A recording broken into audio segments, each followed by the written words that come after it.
Dinas Perikanan Banyuwangi dan kelompok pembudidaya ikan ulam sari BCL 4, Dusun Trembelang Desa Celuring Kecamatan Celuring Banyuwangi, pada Rabu pagi menggelar penebaran 10.000 ikan sistem terkendali Barkanli di Sungai Dam Trembelang, tepatnya di daerah aliran sungai.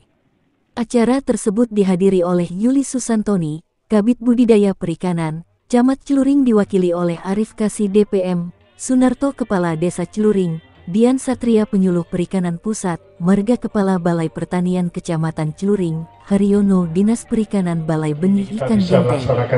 Sunarto Kepala Desa Celuring dalam sambutannya menerangkan terkendali di Pokdakan Ulam Sari, Dusun Trembelang, Desa Celuring. Bantuan bibit ikan dari Dinas Perikanan Kabupaten Banyuwangi. Program Barkanli, penebaran ikan terkendali ini harapannya bisa memberikan pembelajaran bagi masyarakat kita bahwa sungai-sungai yang ada di wilayah kita harus terus dirawat, harus diberdayakan. Kita tahu sekarang di masa banjir ini tentu faktor utama adalah karena sampah. Yang kedua, penggunaan sempadan sungai dan daerah aliran sungai untuk pemukiman. Yang ketiga, alih fungsi lahan yang tidak semestinya. Itu nanti menjadi bagian dari sehingga dengan adanya kelompok pembudidaya ikan ulam sari sebagai edukasi masyarakat yang ingin berkunjung di Dam Ulam Sari dengan keindahan alam yang masih sejuk.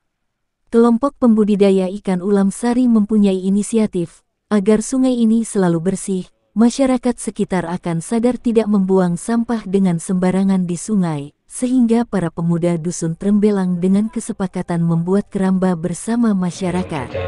Arif, Kasih Pemberdayaan Masyarakat dan Kasra menjelaskan. Manfaatnya banyak. Apalagi di sini ada pelatihan pemateri ini yang kita harus banyak kita serap nantinya supaya tidak hanya berhenti hanya sekedar ngejar iwak selesai, ngingoli iwak kali selesai, tidak hanya sekedar seperti itu. Berkelanjutan ini yang lebih penting daripada hanya sekedar sekarang acara seminar apa halnya yang dihentikan. Hal tersebut merupakan upaya pelestarian perikanan selain sebagai mata pencaharian bagi keluarganya, agar segala tujuan ataupun impian dapat tercapai. Maka dibentuklah sebuah wadah atau lembaga kelompok yang di dalamnya tergabung beberapa individu pelaku utama perikanan. Melalui wadah yang dinamakan dengan Kelompok Pembudidaya Ikan Pokdakan Ulam Sari BCL 4 Trembelang Kecamatan Celuring Kabupaten Banyuwangi, yang di dalamnya terkandung potensi sumber daya alam yang dapat dimanfaatkan oleh masyarakat. Untuk mengelola sumber daya alam tersebut, dibutuhkan peran masyarakat yang terjun langsung untuk melakukan aktivitas pemanfaatan.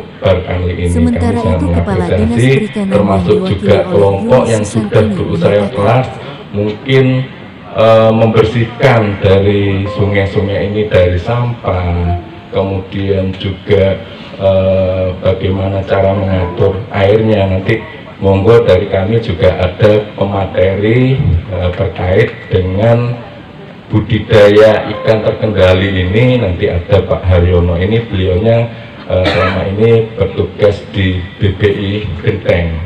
Kami ada 2 UPT terkait dengan budidaya, yaitu BPI Genteng dan BPI Genteng. Tahun ini kita juga mengajukan penghargaan, sebenarnya ada lomba terkait dengan kinerja pokdakan yang terbaik. Kebetulan kami ada 2 kelompok yang kita ajukan ke provinsi, yaitu kelompok di Muncar, kelompok budidaya udang, yaitu Raja Vanamed, dan kelompok ini Pak Herdi Genteng, kelompoknya Pak Saihu, DMP 2 MKP. Jadi sudah menjadi pusat pelatihan mandiri kelautan perikanan. Dan harapan kami kelompok di Desa Celuring ini, khususnya Dusun Trembelang ini ya, nantinya bisa terus berlanjut, terus berkembang dari tidak hanya menebar ikan aja kemudian panen, tapi bisa nanti menjadi destinasi wisata dan sebagai pusat edukasi penebaran. Salah satu komunitas pelaku utama dalam hal ini adalah pembudidaya ikan, hidup di wilayah Sungai Dam Ulam Sari yang memiliki potensi pengembangbiakan komoditas ikan Pembunuhan dan tertentu. pengembangan kelembagaan pelaku utama atau pelaku usaha perikanan yang disingkat dengan kelompok perikanan atau Pokda. Dan kelompok, jadi kelompok itu sekumpulan orang terdiri dari 2 orang